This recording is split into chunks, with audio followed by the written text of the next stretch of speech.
Lagay ako ng pataba sa aking tanim na saging ito.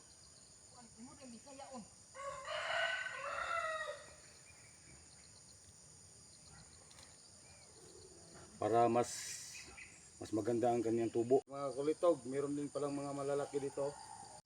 Mga kakulitog, meron akong nakitang mga sigatuka sa aking tagatan, kaya aalisan ko na dahon. Samahan niyo ko.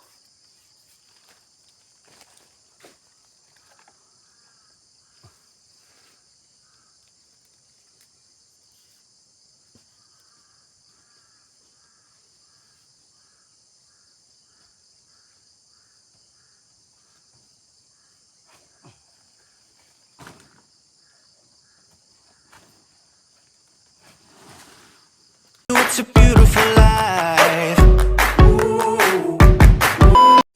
Magandang umaga mga kakulitog. Samahan niyo ako ulit ngayon kasi pupunta ako ngayon sa bukid. Magbibigay ako ngayon ng pataba sa aking mga alagang lakatan. Ito nga oh. May dala akong pampataba. Ito. Ng pataba sa aking tanim na saging ito.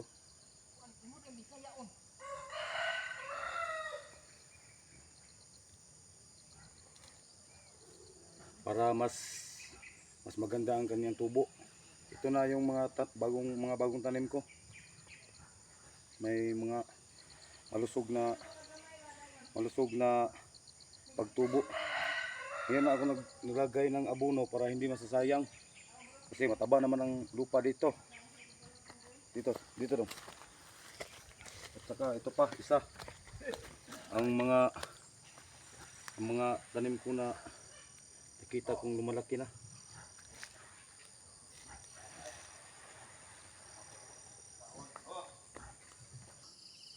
Lalagyan ko to ng pampataba pero kunti lang para lang makaamoy siya ng pampataba. Ito. Yan.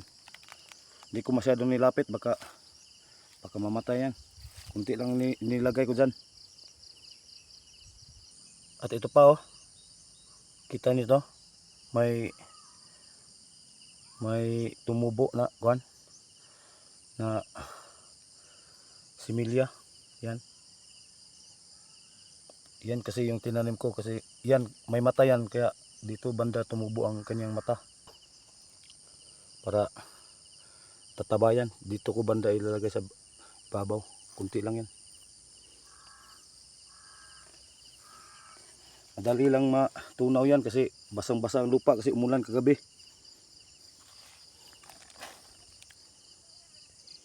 O ito pa.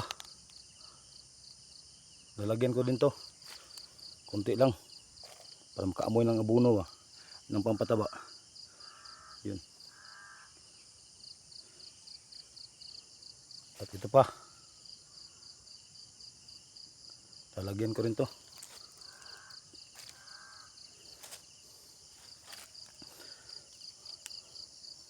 Mga kakulitog, yung iba hindi pa tumubo. Ito, hindi pa tumubo. Baka yung mata niyan ang tutubo. Yan, hindi pa rin. Wala pa rin yan. Wala pa rin yan. Mga kakulitog, sa ngayon, nandito na ako sa mataas na parte ng aking pinagtamnan ng saging. Ay, sakit ng init. Kaya tingnan ko ngayon kung meron bang sumibol ito o tumubo na bagong tanim. Samahan niyo ako. Okay, dito sa ibabaw may nakita ako. Medyo maliit pa. So, lalagyan ko rin yan ng pampataba kahit kunti lang.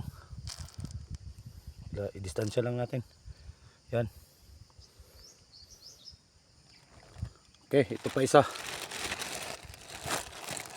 Mas malaki to. Dito to banda sa ibabaw na area ko. Lagyan ko rin yan. Pakunti-kunti lang para makaamoy ng kunting pataba. Ito pa isa. Ito ang pangatlo. Dito sa banda sa ibabaw. Yan ko ilalagay yan.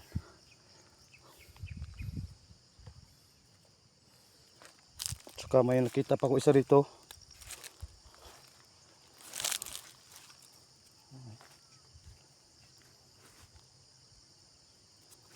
Ito.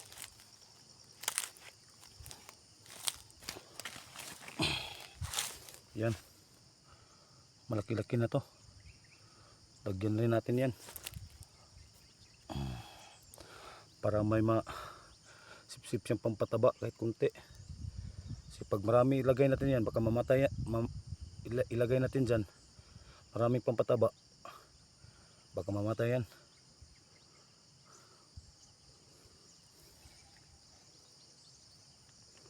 Okay, ito na yung pang-5. Lagyan din natin ng pampataba to. Diyan lang natin ilagay yan.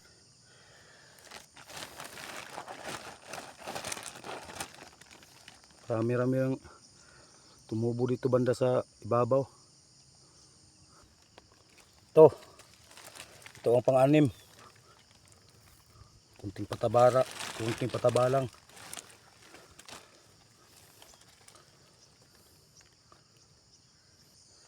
Okay, may isa pa pala rito. Masyadong payat, kaya lagyan natin yan.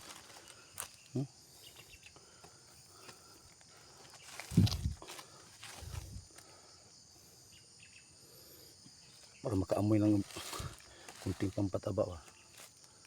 Okay, ito na lahat. Pito lahat dito sa ibabaw na parte na aking tinamnan. Okay, mga kakulitog, tapos na tayo sa mga maliliit. Dito naman tayo sa malaki. Dumalaga na to. Ito yung first na magbubunga siya. Ito. Yan. Ilagyan natin ito ng pampataba na pampabunga. Okay. Ito na. Ito. Lagyan natin ito ng marami. Marami ilagay natin dito. Maraming mga similya na tumubo. Ito. Yan.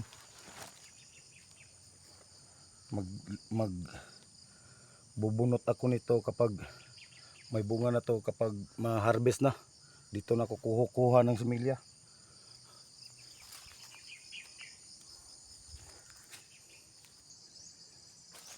Ito pa isa. Nilagyan ko na ng pampatabayan.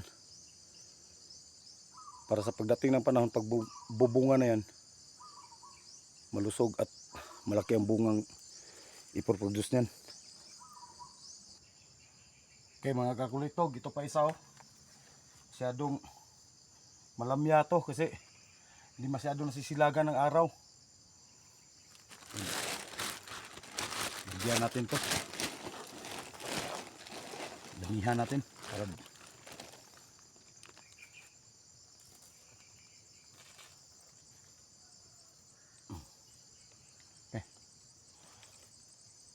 tingnan nyo kung gaano karami nilagay kong abono dyan. Pampatawa. Kasi malamya to. Kasi hindi kasi masyado nasisinagan ng araw. Tuwing tanghali lang to masisinagan kasi banda doon ang araw. Kapag dito mayroong mga makatatabon sa kanya, hindi siya masisinagan. Lagyan ko rin to ng abono. Kunin nyo, ipakita. Drive lang.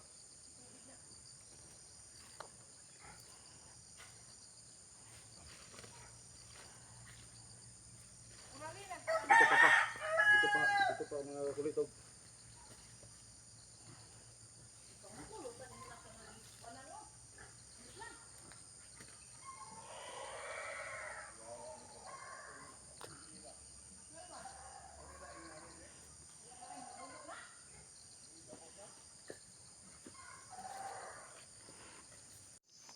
Okay. Dito na tayo sa puno na natumba. Sayang. Nadaganan kasi na itong puno ng Jimlina nung nagputol kami nito para sa aming Aming extension ng aming bahay, nadaganan. Sayang, may bunga naman pa naman to. Yun, oh, yun yung kanyang puno. Pinakita ko na to nung unang video ko. Ito yung mga followers niya. Tagyan din natin ang buno to para maging mataba. Saka yun. Saka yun, oh. Dalawa pala to nadaganan. Ito yung puno niya. Saka ito rin yung followers niya. Lagyan natin to.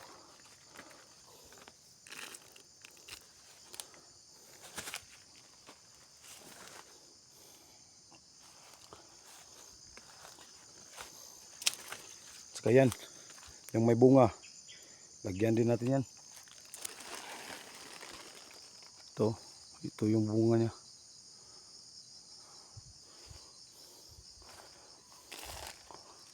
Okay.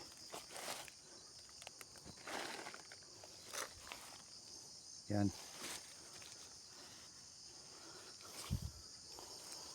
Yan pa isa. Hindi pa ako nakapag-delete dito ah. Mayroon na namang nalayaw.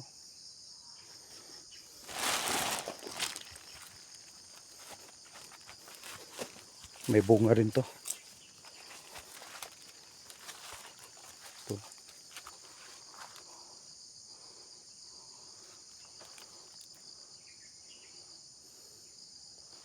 Ito yung followers niya. Kailangan talaga natin nung lagyan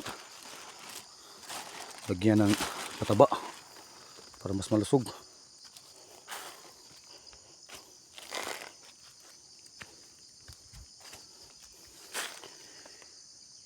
Hindi ko pa ito nakuna ng similya kasi hindi pa na ito kasi yung mother.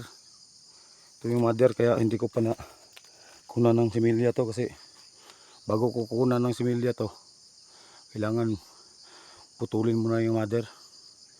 Yun lang ang nakuha kong ideya sa mga kasama kong nagsasaging dito, naglalakatan.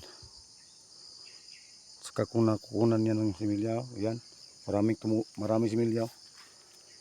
Mga 3 makukuha ko dito sana pero huwag munang kunin.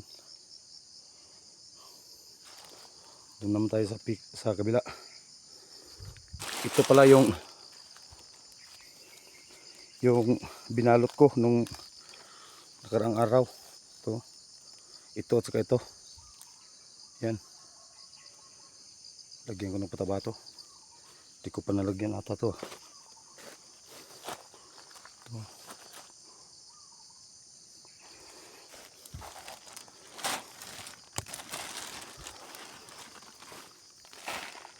Yan.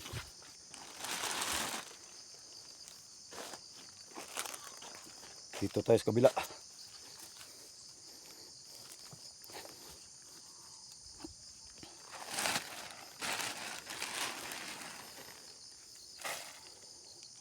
Tingnan nyo. Ang daming tumutubo na similya. Kaso hindi ko pa kukunan to. Baka matumba.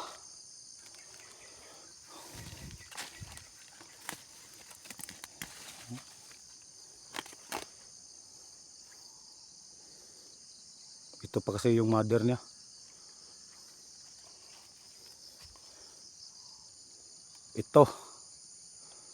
Ito pala yung unang-una ko na naputol na aking saging na aking natanim. Unang kinunan ko na kuhanan ko na ng bunga at naibenta ko na. Ito yung first, ito yung followers niya. Tingnan nyo kung gaano kataba. Marami rin yung kukunin ko yung sa susunod na araw. Babalik ako dito ngayong sa susunod na araw. Dito kukuha ko ng similya. Yan. Ito yung third. Ito na yung third generation niya. Tingnan nyo. Ganda ng dahon. Ito ang pangalawang generation niya. Kasi yan yung mother, itong pangalawa. Followers niya. Ang ikalawang taba nito bro. Lagyan din natin ng pataba to. Ayan.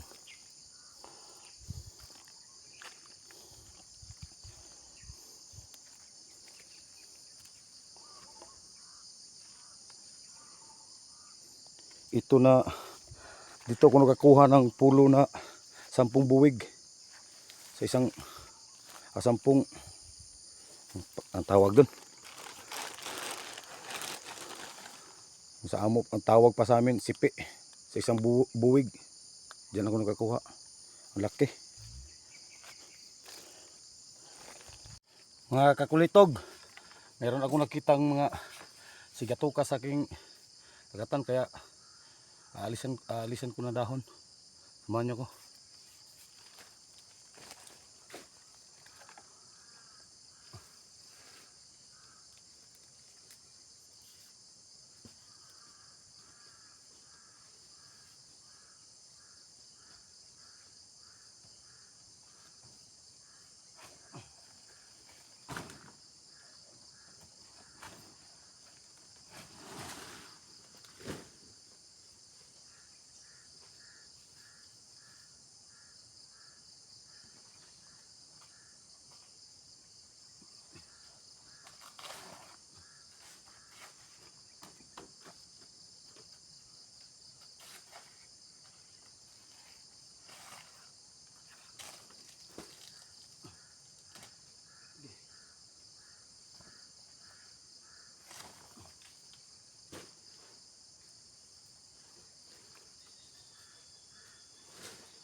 Ito na panghuli.